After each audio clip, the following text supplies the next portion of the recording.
Hello guys, welcome to my YouTube channel. This is Kuya Potpot Vlog at meron tayong isang reaction video po doon sa nangyaring live po kahapon ni Kalingap Edu kung saan may nagtanong doon or naghihingi ng update about kay Erica guys. So, bago tayo magsimula ay mag-shoutout po muna tayo. Mega love shoutout po sa ama ng Kalingap na si Kuya Bal Santos Matubang, Ate Eda Vlogs, Kalingap Rab, sampu ng kanyang mga kasama. At syempre, mega love shoutout po sa lahat ng sumusuporta sa buong Team Kalingap. Isang mapagpalang umaga, tanghali o gabi sa inyo mga Kalingap. Saan man kayong sulok ng mundo naroroon, naway po gabayan kayo ng buong may kapal. No? So, guys, ayan. At tayo magsimula na sa ating reaction video guys. Erica, miss ka na namin, Erica Lovers. Kasi pagdaanan ako sa bahay, tapos Mahirap pong hanapin ng ayaw magpahanap, guys.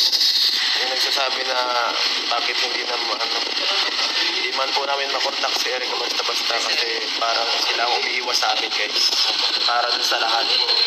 Ayan guys, ayan no, sinagot niya yung isang nag-comment sa kanyang live kahapon kung saan tinanong about kay Erica. Ayan, from Edrica Lovers po ata to kung di ako nagkakamali. Ayun guys, no, sinagot niya. Mahirap hanapin ng taong ayaw magpahanap guys, no. So which is sa ganung salita pa lang alam na natin ang ibig sabing pinupunto. At guys, no, nalaman din o sinabi rin po ni Kalingap Edu na mahirap nang makontak si Erica at parang ayaw na rin talaga makipag-communicate sa kanila guys. So sundan pa natin. Mga nagtatanong kung nasaan or bakit hindi na yung isa na may comment madali nga pa. Thank you na, no? Thank you. Kahit gustuin man namin bumalik siya or puntahan or something, kung ayaw niyang magsama, doon tayo wala magagawa.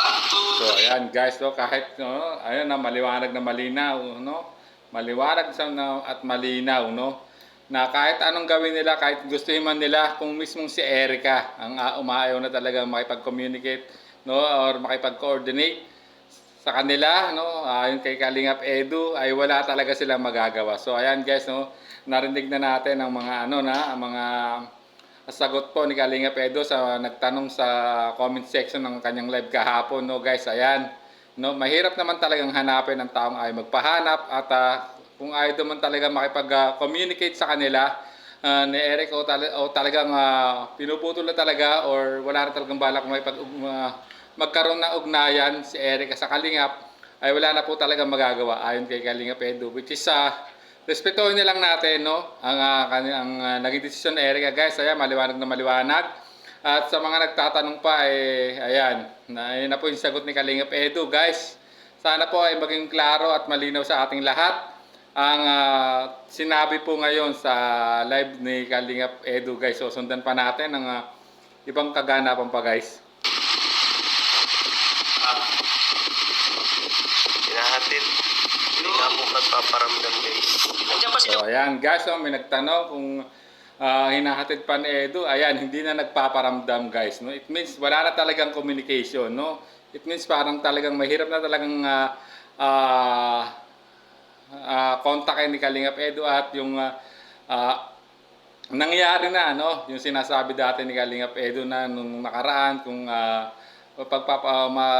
kung hindi pa rin sa pagbabawalan, kung ipagpapatuloy pa rin yung panliligaw niya kay Erica, which is itutuloy niya ngayon sa pagkakataong to, sa narinig nyo sa sinabi po ni Kalingap Edu ay hindi na, hindi na hinahatid. It means talagang wala na po na tapos na po, pinagbawalan na po, na manligaw, talagang ayaw na rin makipag-communicate din sa kanya, or bihira na lang talagang silang mag-chat o mag-usap sa chat, guys. So ayan, naway sa lahat po ng sumuporta at tumangkilik sa tambalan ni Edu at Erica guys, respetuhin na lang natin at looking forward na lang po tayo.